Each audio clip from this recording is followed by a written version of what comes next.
چې موږ تمامي میټر چې کوم دی راکوزي کو او ډایرکټ لین موږ استعمال کو دی حکومت له چې بجړق نه ورغله دلته نه انصاف ملويږي نه تا ته بنیادی حقوق ملويږي څوک به بيدې بین چې په کم کې جی اس ټي راغله په کم کې بي ټیکس راغله دا موږ جمع نه کو بيدې زمانہ ته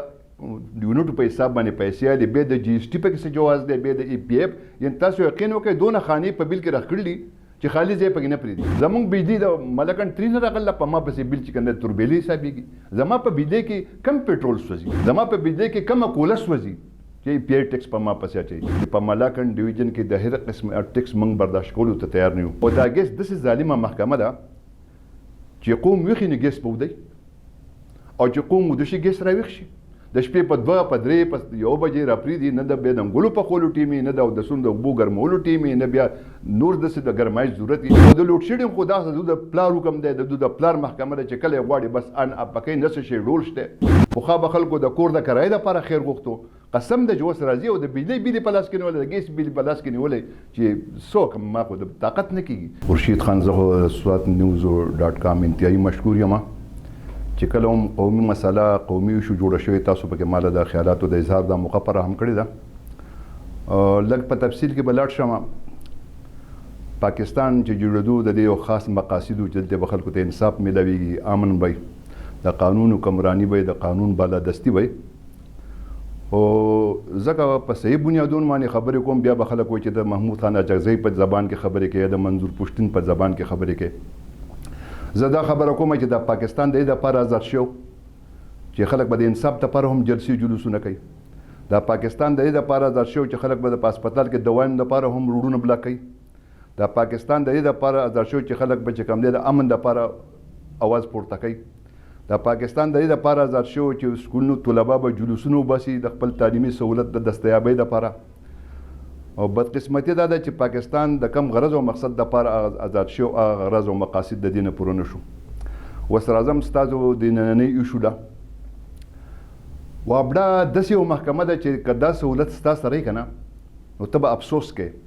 او چې د سره نه نو ته به ارمان کې چې کاش زما په کور کې بجلي وې وابدا والا لوډ شیډینګ خو یوه سلسله وه خو د لوډ شیډینګ نه هټ کې اوس چې د موجوده حکومت او خصوصا وزیر خزانه مفتاح اسماعیل د کومو د دې حکومت د پالیسو کومه ترجماني شروع کړله په کوم انداز د خپل نوکری پخی ټول قوم چې کوم دی په دې باندې برهم دی خپه دی زهیر دی د بجلۍ صورتحال دا دی چې دو دا پالیسي وضع کړې ده چې په تاجرانو باندې په صنعتکارو باندې به د 3000 نه والا د 100,000 پورې منتلي چې کوم دی جی اس ټي اچوي زه خو اول دا تپوس کوم د خپل ملکن ډیویژن په سطح باندې چې ماله ته یو بجلي راکې دا بجلي خو په دې کې ای پی اې ټیکس ځکه نه دی پکار چې زما بجلي د ملکن ترې نه ده دویمه خبره ده چې ته ماله بجلي راکې د بجلۍ زمانه ته یونټو په حساب باندې پیسې علي بیا د جی اس ټي په کې څه جواز دی بیا د ای پی اف یعنی تاسو یقین وکړئ دونه خانې په بیل کې راخړلي چې خالي ځای پکې نه پرېږدي نو په دې حال عقله باندې زمونږ تاجر برادري چې د ملکن ډیویژن موږ د دې ټیکس خلاف د دې ظلم خلاف او د موجوده حکومت د غونډهګردۍ خلاف چې دا غونډه پالیسي راکړله غونډهګردۍ پالیسي راکړله د دې خلاف چې کوم دی موږ سبا په بټخیله کې د ټول ملکن ډیویژن د 9 اضلاع صدور سیکرټریان د ټولو بازارونو مشران راغوښتي دي او د دې ظلم خلاف په موږ د تحریک چلېدو دپاره عملي شکل دی ورکو موږ دا خبره کوو چې یو خو د ټول ناول ملاکن ډیویژن چې دا ټیکس فری زون دی دلته د هیڅ قسمه ټیکس لګول دا زموږ دپاره د برداشت هم نه دي او دا غیر قانوني هم دي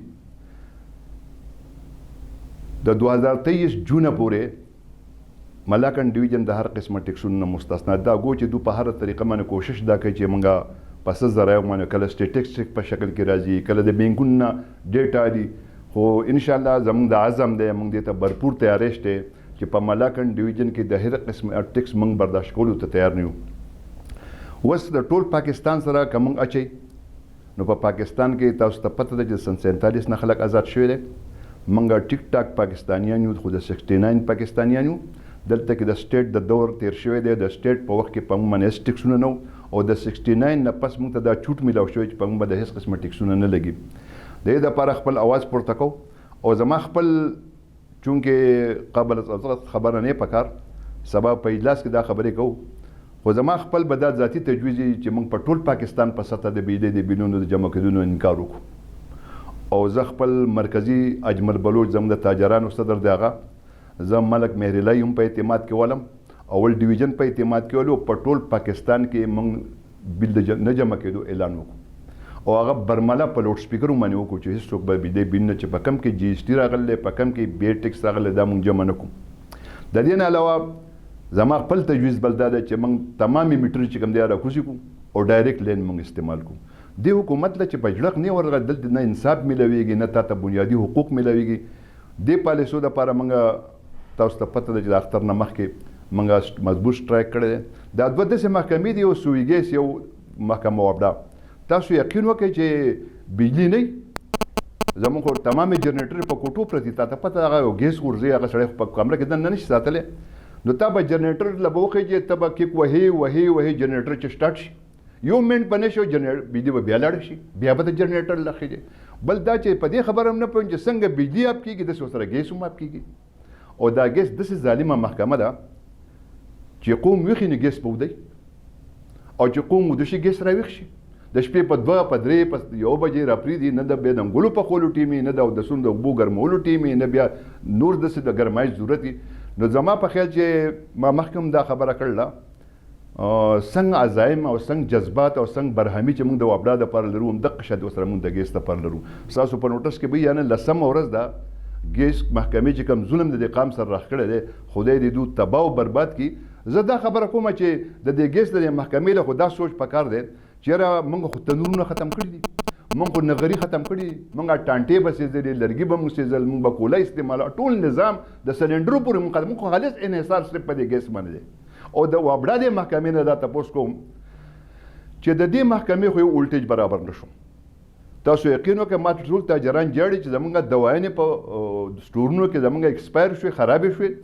د خلکو پنکې سېځل کېږي د خلکو پریونه سېځل د دوی کله به ولټي یاتیو تره کوش کله بدبني مستو تو رقي وخی چی او د لوډ شیډینګ خو دا د پلار حکم دی د پلار محکمه ده چې کله غواړي بس ان پکې نه څه شي رول شته نو زه دا خبره کوم چې بجلی نشته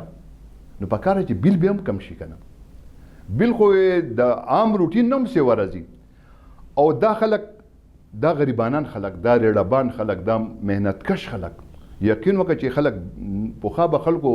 روټۍ دپاره خیر غوښتو ما مخکې تاسو ته عرض کړی پخوا به خلکو د کور د کرایې دپاره خیر غوښتو قسم د چې اوس راځي او د بجلی بیلې په لاس کې نیولی د ګیس بیلې په لاس کې نیولی چې څوک ما خو د طاقت نه کېږي نو په دې وخت کې خو زه د خپل منتخبو کسانو نه سخت ګیله من یم ګو چې زه د هر سیاسي جماعت سره تعلق لرم خو په ما کې سیاسي تعصب نشته پکار دا ده چې زموږ ایم پی ایز زموږ ایم ان ایز د دې خلاف اواز پورته کړي د خپل اقتدار دپاره خلک درنې ورکوي جلسې کوي جلوسونه کوي زنده‌باد وایي مرده‌باد وایي په سوونو ګاډو قافلې ځي خو پکار ده چې په قوم ډېر په اذیت کې دی قوم ډېر په مصیبت کې دی په دې وخت کې چې زموږ حقیقي کوم نمایندګان چې د منتخب که زموږ میر دی پکار ده چې هغه هم اواز پورته کړي که زموږ ایم پی ایز دی که د هر سیاسي جماعت سره که دا د ظلم ښکاري دا ورته بې انصافي ښکاري دا د حکومت د غونډهګردي ورته واضح ښکاري پکار ده چې د قوم سره ودرېږي دا به کله به د قوم سره ودرېږي کله به د قوم د حقوقو دپاره اواز پورته کوي کله به دوی چې کوم دی د ظلم خلاف راپاسي قوم خو بې انتها پریشانه دی زهیر دی یو ګیس نه دی یو بجلي نه ده تاسو وګورئ نن د غوړو نرخ ته وګورئ نن د غوښې نرخ ته وګورئ نن تاسو د چینو نرخ ته وګورئ نن تاسو د ګوړې نرخ ته وګورئ قوم له خو زندګي تېرول قوم هغه سوچ کوي قوم هغه فکر کوي چې دا پاکستان چې موږ سهار راشو او اخبار راولو په اخبار کې صحیح بینک ډکیتي ده په اخبار کې صحیح اغوا برای تاوان دی په اخبار کې صحیح وایي په وزیرستان کې سپی ویشت په دیر کې سپی ویشت په اخبار کې خو تاسو ته پته ده چې یا د ډالر دونه بړاو شو پټرول دونه موږ خو په ټي وي کې او موږ په اخبارونو کې څه د خیر د خوشحالۍ خبر خو نه آیا د پاکستان دې شي آزاد شو چېرې موږ دا وښیو چېرې دا سهولت تاسو ته میلاو شو د خوراک په لحاظ سره د بجلی په لحاظ سره د ګیس په لحاظ سره زما پرزور مطالبه ده د خپل وزیر اعلی نه محمود خان نه چې پکار دا ده چې د پښتون بیلټ مشر دی خو الله پاک ول دون اختیار ورکړل دی د دې وابډا خلاف باقاعده د دې خلاف اواز پورته کې خپل صوبایي اسمبلی نه قرارداد پاس کی چې د پښتون بیلټ سره د خصوصا د ملکن ډیویژن سره دا ظلم ولې کېږي زمونږ بجلی د ملکن 3 نه راغله په ما پسې بیل چې کنده توربېلې حسابېږي زما په بجلی کې کم پټرول سوځي زما په بجلی کې کم کوله سوځي چې پی ټیکس په ما پسې اچي ټیک ټاک زما د پکار دا و چې موږ زمونږ په نهرونو باندې زمونږ په دریابونو باندې دا ملکن 3 ګرځي پکار دا چې مالې باقاعده رایلټي راکولی د رایلټۍ نیم البدل ماته د لاهور د پنډۍ یا د توربېلې په نرخونو باندې بجلیږي زه یم چې د دې لپاره भरपूर आवाज پورته شي تاجران انشاءالله پوره زم دي موږ سبا د ملاکن ډیویژن تمامو تاجرانو صدورو سیکرټریانو اجلاس راوستل دی په بټخیله کې انشاءالله په هغې کې چې څه فیصله وشو هغې ته موږ عملي جامه پورته کوو د حکومت په دا مفتا اسماعیل به د نوکرۍ په خولو ته موږ په هېڅ نه پرېږدو ګو چې زما خپل تعلق تاسو ته پته چې دغه سیاسي جماعت سره خو د قوم په مقابله کې زه سیاسي جماعت کې دې دپاره یم چې زه د قوم د حقوقو دپاره اواز پورته کړم ان شاء الله تعالی موږ پوره زم یو زما سره د دیر د بازار صدر زما سره د اپر چترال د کوز چترال د کوز دیر صدر د ملکن ضلع صدر د بونیر صدر د شنګلې صدور زما د سواد د تمامو بازارونو صدور به ان شاء الله تعالی سبا په بټخیله کې د وابډا د خلاف چې کوم د احتجاجي اجلاس کو او آینده لا عمل بنګ پاګه جوړو دا اعلان به باقاعدګۍ سره کیږي ډیره مهرباني